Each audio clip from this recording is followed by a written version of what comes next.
Hello everyone, welcome back to RetroComms. It has been a while since I've recorded or uploaded anything, but I have gotten several new devices since the last time. There might even be a bonus device at the end. Stay tuned for that.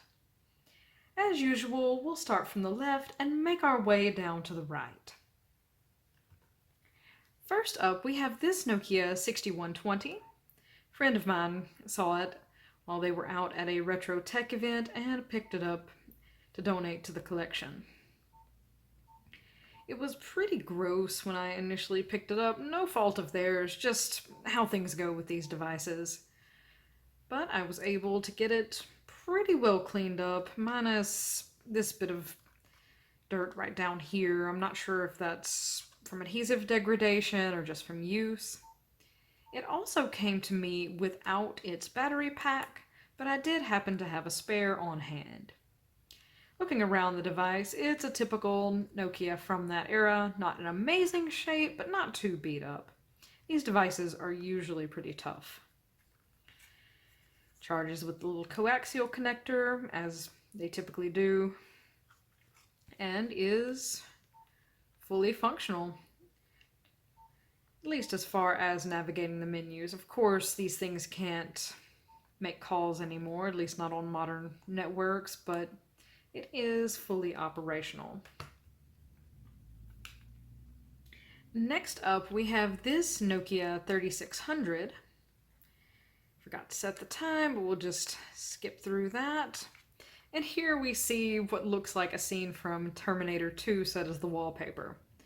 Previous owner had solid taste in movies. That was a good one. But that is not why we're here today. Check out this neat circular keypad. I'm sure this was interesting to text on back in that day, to say the least. But Nokia has always been a fan of experimenting with new design choices. The first thing that comes to my mind when I think of a circular keypad is the Siemens Celebrity line. But Nokia did try their hand at it as well. I like the fact that manufacturers from back in this era weren't scared to try new things. The phone does have a camera, which I believe I can open pressing this soft key. Takes a second to load. Quality is as one could expect from a phone of that era, but interesting nonetheless. Now, unfortunately, this thing's faceplate is cracked right here on the plastic cover that goes over the screen, and the rear frame has sustained some damage up here in this top left corner. I wish I could find some new housings for this, especially a new blue front faceplate with an intact screen, because I do want to keep it in this nice blue color, because this device looks so futuristic yet period correct at the same time. I love the aesthetic of this Nokia. Moving along to this little Motorola C115. Nothing too outstanding here. Monochrome display, typical track phone type device, except this one I believe is on Telcel and may have been sold in a Spanish-speaking region, because down here we see the text mi número, which is my number in Spanish. Fortunately, does not show the number. And if we were to open this battery cover, which I can go ahead and do that, underneath there is a SIM card for Telcel V3. Though this is no V3, I guess that's the third version of their network in this context, or something like that. And we just place this battery back in. I believe this is the same battery in the Motorola V170, which was another device that was carried by TracFone. Similar line of basic devices. I'll go ahead and power this one up. Quite the loud one. Won't reset the time. Just place that one right back here where I got it.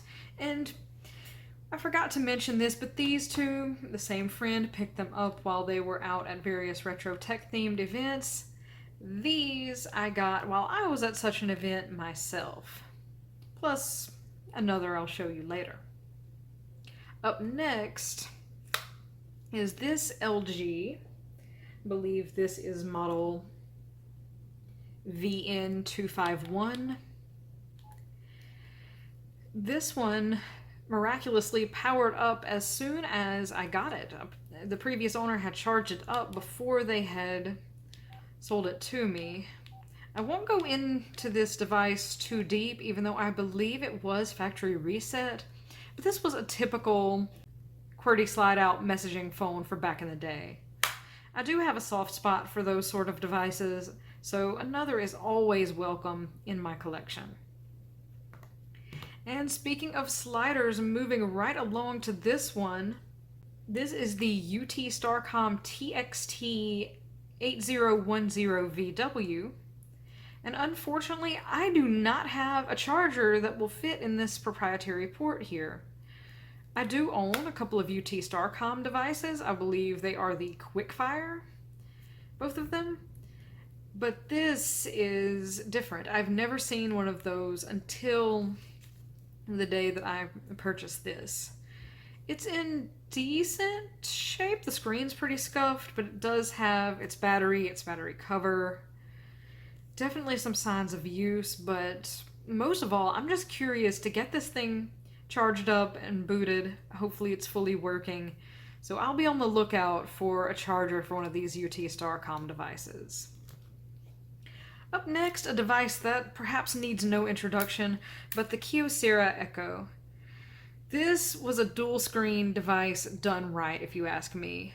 A little bit slow because, of course, older Android, and some of these apps are missing some components that would need to be downloaded, which maybe one day I'll either try to connect this poor thing to the internet or maybe using an SD card or ES File Explorer or Bluetooth, get some apps transferred to it and play around with it. Because since I have another fully functional Echo in the collection, this one I would be more inclined to maybe have a bit of fun with.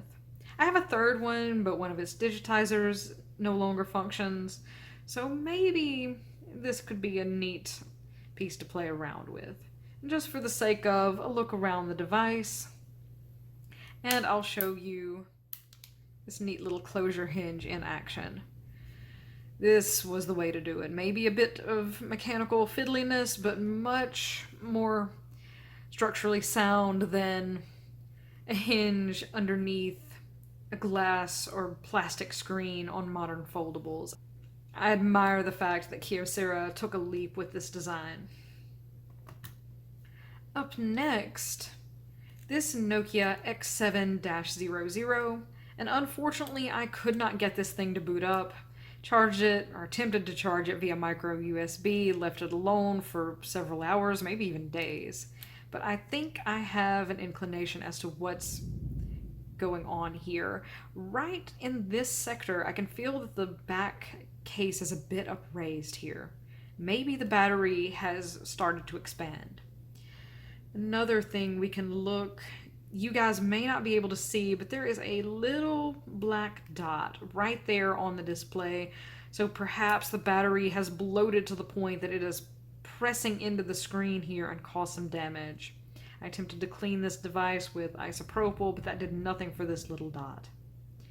Maybe it's just a piece of foreign material has gotten itself underneath the screen? I doubt that. This feels like very solid construction, but I hope it isn't as bad as I'm thinking it is. But I saw this one and had to have it. This is such an interesting device. I'm not sure how I'm going to be able to disassemble it. It's the only problem with these aluminum unibody constructions. While it looks nice on this device and on phones such as the HTC One series, it is quite a pain to take apart.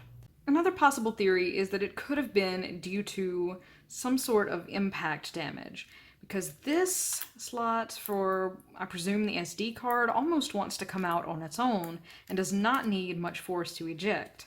But the SIM card tray, I've only just now been able to remove this a couple of times. So I'm not certain as to what could have happened here. Maybe something to do with the battery. Maybe it suffered an impact at some point. I'll get that tray back in properly off camera because that is a bit fiddly. But if you guys have any thoughts on what could possibly be wrong with this X7-00 or have disassembled one before and know what to avoid, what to look out for, please do let me know, because this is the first time I've even seen one of these things, let alone attempted a disassembly. Up next, we have a Google Pixel 3. It belonged to a friend of mine previously. They had found it in one of their drawers. The battery had expanded. They were initially just going to recycle it, but I had to ask. And of course, got a new battery installed. FRP bypassed it because they had long since forgotten their PIN. But overall, this device is still fully functional and could potentially still be used on the network that it was designed for. A few little scuffs from use, a crack in the screen protector here, but that does not affect the operation at all. But let this serve as a reminder, do put a case and a screen protector on your devices. We can clearly see that this Pixel 3 was saved some damage by its protector, so be sure to treat your devices in a similar fashion so that they don't end up getting cracked. Last but not least, we have this Ericson GH174. I'd spoken with someone who may have worked closely with Ericson, and they said this was codename Jess Ann. Interesting bit of history there. This was also, I believe, one of the first either digital or dual band devices that they had produced. Quite the hefty thing, especially in comparison to a modern device such as the Pixel 3. We can see the difference in thickness here, and the Pixel is about 75% plus or minus the height, the length of this device, but definitely weighs considerably less. But that's not what it was competing against. It was competing against the brick phones and bag phones of the day, and maybe with some other devices of the time, such as the Motorola MicroTac, which weighs very similar, but I find to have a slightly more ergonomic in-hand feel, whereas this thing feels like a solid brick. Which, nothing against it, it's all a matter of preference. And I can't say I wouldn't have used something like this at the time, especially comparing it to other less portable options. Now the problem with this is I have this charger for its batteries, but I do not have the AC to DC adapter to plug into this coaxial port down here at the base of the charging dock. I also have a spare battery. This one's battery comes out like so, if I can repeat that. There we have it. Took a bit of force, but here we can see more information about the device as well as its SIM card slot. I'll go ahead and reinstall its battery, and that sits very solidly in the device. I would love to get these batteries charged and see this thing boot up and go through the menus and just get a better feel of what it could have been like using one of these Ericson devices at that time. But that's all I have for you today. Thank you all so much for watching. Feel free to check out my channel, my Instagram, and see what else I've been up to. And if you have any information about this UT Starcom, where I could find a charger, have ever worked on one of these Nokia X7-00s, or know where to find the coaxial connector for this Ericson battery cradle, please let me know, because any info on those would be greatly appreciated. Thank you all so much for watching. This is RetroComms signing off.